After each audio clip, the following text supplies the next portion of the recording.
মির্জা আব্বাস আর পাটোয়ারি তো কোনো রিক্সাওয়ালার কাছ থেকে চান্দা নেয় না, কোনো দোকান থেকে চান্দা নেয় না, ফুটপাত থেকে চান্দা নেয় না। চান্দা আব্বাসের কাজে চান্দা নেওয়া। সারা জীবন চান্দাবাজি করেছে, এখনও চান্দাবাজি করে। এই যে আপনি ওনারা অনেক সময় বলে বেড়ান যে জামাতের লোকজন হইল গিয়া কিচ্ছু করে না, জামাতের লোকজন কোনো কষ্ট করে নাই, জামাতের লুকিয়ে লুকিয়ে আরামে তারপরে আওয়ামী লীগ সেজে তারপরে রাজনীতি করেছে। জামাতের কয়জনের ফাঁসি হয়েছে, জামাতের কতজন জেলে গিয়েছে, জামাতের কতজন রিমান্ডে গিয়েছে, জামাতের কতজন গুম হয়েছে, কতজন অঙ্গ হারিয়েছে, এটা হিসাব করতে চাইলে হিসাব করেন, তাহলে বুঝবেন যে কাদের উপরে কত নির্যাতন হয়েছে। চান্দা আব্বাসের পুরো ঢাকা ব্যাংক আরামসে তা বেড়েছে, আরও বাড়তে থেকেছে। তারপরে আপনি এই যে মীর কাশেম আলী, তার ছেলে পর্যন্ত আপনার গুম হয়ে একদম কী অবস্থায় বের হয়েছে আপনারা দেখেছেন সেগুলো। তো এই অবস্থা, এটা হলো জামাত আর বিএনপির মধ্যে।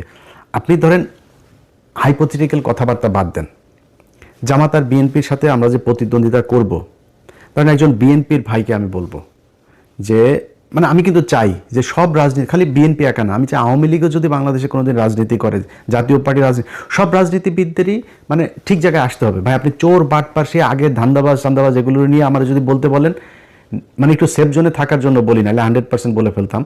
99.9% আপনার চোর, জাস্ট চুরি করার জন্য এখানে রাজনীতি করতে আসে। একদম সব, বিএনপি বলেন আওয়ামী লীগ বলেন, জাস্ট চুরি করার জন্য রাজনীতি করতে আসে। আর জামাতকে বলা হয় জামাতও নাকি ওরা হয়েছে চাঁদাবাজি করে, জামাতও নাকি চাঁদাবাজি করে। জামাত চাঁদাবাজি কেমনে করে? ওই যে ইয়ানত নেয়, এটাও বলে চাঁদা। তো ও ইয়ানত নেয়, ওর পকেটের টাকা দিয়ে ও সংগঠন করে, রাজনীতি করে। আর আপনি মানুষের টাকা নেওয়ার জন্য রাজনীতি করেন, মানুষের কাছ থেকে চাঁদা নেওয়ার জন্য রাজনীতি করেন। এগুলি বলে কি আপনি বুঝাইতে পারবেন? জামাতটা আপনি বলবেন 71-এর রাজাকার, এগুলি বলে কি আপনি আমার জামাতটা পেছনে নিতে পারেন? মানুষ কেন যেখানেই যায়, যেখানেই শুনেন জামাতকে, আমরা এবার জামাতকে ভোট দিব, হ্যাঁ, মানে এরা আবার বলে বট বাহিনী দিয়ে এগুলি করা হয়। তো ডাকসু নির্বাচনে কি হয়েছে? ছাত্র সংসদ নির্বাচনগুলো সব জায়গাতে কেন এই ভরাডুবি? সবশেষ যকসু নির্বাচনে সবাই মিলে, ওই যে বিকাশ নুরু টুরু সব কটার দল মিলে এসে তারপরে শিবিরের বিরুদ্ধে লাগলো, তাও পারলো না। তো কেন হচ্ছে এরকম?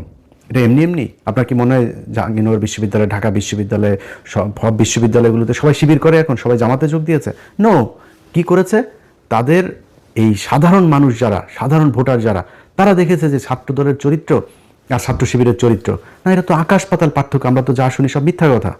এটাকে বলা হয় এরা হইল গিয়া এই 71-এ ওর মারে এটা করেছে, ওর বোনের এটা করেছে, খুঁজে পায় না।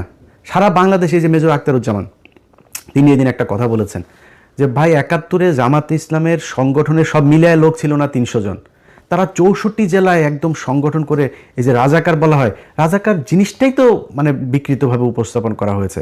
রাজাকার ছিল পাকিস্তানি বাহিনীরা, এই যে ব্রিজ কালভার্ট যেগুলো ভেঙে দিচ্ছিল মুক্তিযোদ্ধারা, এগুলো রক্ষণাবেক্ষণের জন্য তাদের ইউনিফর্ম ছিল চৌকিদারদের মতো। আপনি মেজর আক্তার নিজেও এই কথাটা বলেছে, এটা এর আগেও আমরা বিভিন্ন বইতেও পড়েছি, আপনি বিভিন্ন বিদেশে যেসব ডকুমেন্টারিগুলো ছিল তখনকার, সেগুলো তো গেলেও দেখবেন। এটা কোনো রাজনৈতিক দলের ছিল না, জামাতের কোনো সংগঠনই ছিল না তখন সেইভাবে, মানে জেলা ভিত্তিক। ঢাকা শহরে একটা ছোট্ট একটা ছিল, ওইটা নিয়ে তারা রাজনীতি করতো। তো এটাকে বানানো হয়েছে রাজাকার। তারা বিভিন্ন মানুষের হরিণ ধরে নিয়ে নাকি পাকিস্তানিদের দিয়ে কার মারে করায়, তারপরে আকাম কোকাম করায় ওদের সজীবাজের জয় পয়দা হওয়া, এইগুলো বানানো হয়েছে। এগুলো তো ভাই মানুষ এখন বলে করা যাবে না। এখন চুয়াডাঙ্গার কথা বলি, আমার চুয়াডাঙ্গায় জামাতের প্রার্থী হলো একে অ্যাডভোকেট রাসেল ভাই, আর বিএনপির প্রার্থী হলো গিয়া শরীফুজ্জামান শরীফ। তিনি একাধারে চাঁদাবাজ, ধান্দাবাজ, দখলবাজ, টেন্ডারবাজ, সবশেষ ধর্ষক। ধর্ষণের অভিযোগ করেছে এক নারী। কেন অভিযোগ করেছে? সেও বিএনপি করতো, স্কুল শিক্ষিকা, গান গায়, শিল্পী। সেই নারীকে আপনার ধর্ষণ করার অভিযোগ করার কারণে তাদের স্বর্ণ চোরাচালান এই মামলায় ঢুকাই দিয়ে তার জেলে রেখেছে, এখনও জেলে। এই সপ্তাহে হয়তো বা সে ভালো একটা সুসংবাদ পাইতে পারি, সে সম্ভবত বের হবে। তো এই ব্যক্তিরা যদি আপনি জামাতের রাসেল ভাইয়ের কাছে যদি আপনি শরীফ ধর্ষককে দাঁড় করান, তো মানুষ কাকে ভোট দিবে? সারা দেশে তো একই অবস্থা। এই যে